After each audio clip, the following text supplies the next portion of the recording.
Hello YouTube, welcome back to another RambLen video. Today's topic, or discussion at this point, is about V-Blaster. And the reason why we're bringing this topic back up is because of the last two Area Cup results. Frankly, the previous one, which happened on, two-ish, three-ish days ago, happened on February 25th, basically, early in the morning. We were looking at the comps from the chart post we see here. First place went to Pencil 96, V96, S-Blast, Custom Blaster, Dread or Slosher. Second, Tri-Stringer, Tri-Slosher, S-Blast, Custom Blaster, Back 96. Third, Leader, Tri-Slosher, Slosh 52. Third, or other third is Pencil and Zap, Heavy Slosher. Blah, blah, blah, blah. But we're gonna look at the first two, the first and second place people here, teams, I would say. Pencil, no, not Pencil. S-Blast, C-Blast, S-Blast, C-Blast. There seems to be a running theme here. And the reason why I'm bringing this up again is because people are saying, is V-Blaster finally a top tier? And for my humble opinion, it's very strong. It's very strong. But there's a huge asterisk on the but here. I still personally believe from my view of the gun, right, and watching the gameplay of the Area Cup, I don't think it's nearly there yet. And here's my reason for it.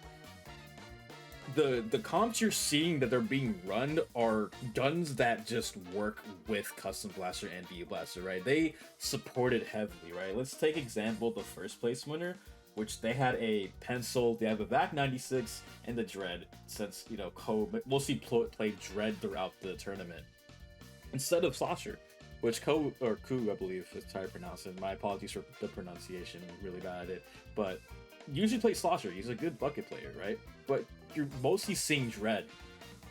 Why is that? Dread gives out a good amount of chip, a hell of a good amount of pain, and it gets slider, right? Same thing with VAC 96. It gives out a good amount of chip, well, as much as it can. It's a good amount of pain, and it has vacuum. Same thing with Pen. Those are the three things that need to be played with V-Blaster. Good chip and hell of a lot of pain. Although the buffs that we're giving to Blaster were also necessary to make it into like the spotlight it has now, those were pretty much the same comps you would see Blaster run before, with or without the buffs, because it's a gun that needs that like that amount of like chip and like paint. You know what I mean? But now it's just much more devious because it has an extra 2 frames it can play around with, and also the hitbox changes, which makes it also be justified against. But the question is, do I think it's a top tier? Yes and no. I'm kind of, I don't think there's a proper answer to give it yet. I still believe S-Blast is very strong, right? S-Blast still has a good edge over a lot of the blasters and a lot of the mid lines in the game. But when I'm looking at the Area Cup results, there's not a lot of the strong mid lines that I'm used to seeing. Like, in fact, I'm only seeing a few sloshers here and there, but like mostly Dread and like Tri-Slosher that were top. Like I said, there were sloshers here and there, but like there weren't like in like proper midline comps you were used to seeing, right? And even then, I think there's other guns that could still stop V-Blaster in his tracks. Even if like it's fast, it's AoE, blah blah blah, big hitbox, you know what I mean? There's still guns that could stop it. Like 52 is still good against Blaster if it has the right comp for it. Slosher in of itself is still a weapon that would like run its tracks against the gun. You know, swords as well. You know what I mean? Like the fast mobility of the gun did like do it did give it favors, right? But I still personally believe that there's other guns that will always have a slider edge over the gun. I think it's now like a viable gun you can play in tournaments. That since it's, you know, people recognize that, wait, it's an easy blaster, let's just pick it up and play it and run a comp that will heavily support the gun. Because if you try to run it through like other standardized comps, it will most likely blow up unless you play perfectly the entire time, you know. And I for one noticed that throughout watching the tournaments, that like the blasters getting kills and picks but it wasn't mainly because the gun was broken. That's part of it, but it's also because they had a good comp to support around it, right? There's not really that they're playing off each other. They're more or less just playing for the blaster, especially for the first place like comp where they ran 96 and Dread, which they don't play off each other at all. From what I'm noticing, they don't. They're just playing for the blaster, which is what makes the gun seem stupid and broken. You can say the same thing with Carbon Roller and 52, which they're both more or less in the same category of selfish frontlines. But, you know, Blaster being AoE and AoE being as strong as it is right now in the current game's meta makes it seem like, oh, V Blaster is a top tier. I personally don't think it is still a top tier or the best gun in the game, like, at all. I still think it still has its issues and it has its problems that runs in different comps, like stalling comps, comps that just outrange it, etc., etc. It still needs this heavy amount of paint and heavy amount of chip to make it work. And clearly, it has shown results, but at the same time, I still, like, from my point of view, I still think they're not playing comps that would be good against V Blaster, right? And there are comps that are good against V Blaster, but they're just not playing it at the current moment because of the comps they're running is strong for the gun. There's not enough comps against it that's strong against V Blaster, if that makes any sense. So, you know, that's my current belief on it. Now, this is a different topic altogether, but this is still part of the conversation as a whole. Which two of the guns are better, Custom Blaster or V Blaster, the bubble one? I'm not going to put Gleams into this conversation because I still, with the, like, in my heart of hearts, still believe Gleams is dog shit. It's not a good gun worth picking up. The kit has zero synergy with each other or with the gun. Just don't play it. It looks pretty, so if you want a 5-star to put on your badge or your splash tag or your banner, go for that. But I just generally don't believe it's a gun worth picking up at all. This was widely a debate now. I think before, obviously, the bubble version was better, but with the buffs they give into V Blaster being as fast and having a point sensor being good as it is, and Splashdown being good for zones like recap, since, you know, Slider's not good at doing that anymore, is Custom Blaster better than V Blaster? I don't think so.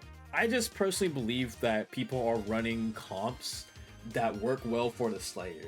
I think that's kind of where the meta is going as a whole, where you kind of just run a comp where it would fit the Slayer the most.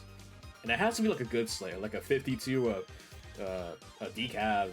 I mean, that's gonna be hard, but it could work. A decav, a carbon, bucket. Bucket's more of a midline Slayer. Blaster, any of those guns, realistically, you know, it's just gonna be hard to find a suitable comp that's perfect because they'll all kind of have inconsistency, stuff like that. Which has been the entire game. Excuse me, by the way. It's been the entire game. A lot of inconsistencies to where nothing is perfect, but it works best for what the comp is trying to accomplish and whatnot. Oh, excuse me again.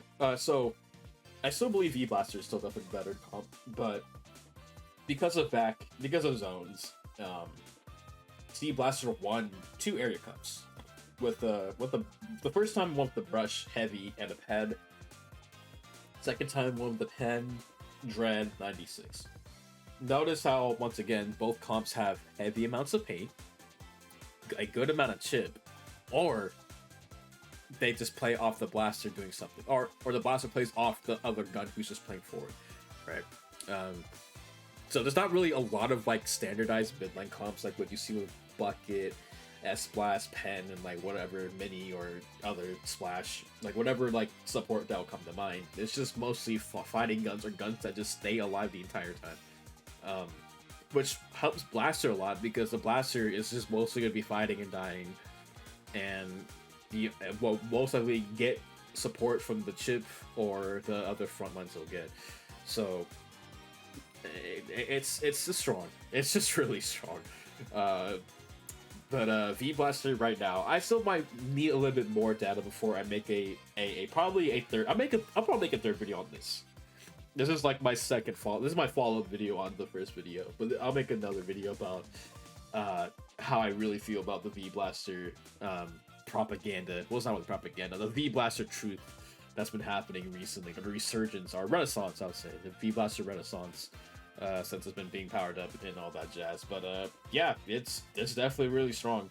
But I personally don't believe it's still top tier. I think it's super strong, don't get me wrong. And I still think S-Blast, either slightly it's on top of it, or they're both on the same level, but just barely. Like, S-Blast does everything V-Blaster wants to do, but in a better sense. Although the frame buff that it got definitely made the matchup feel a lot more bearable.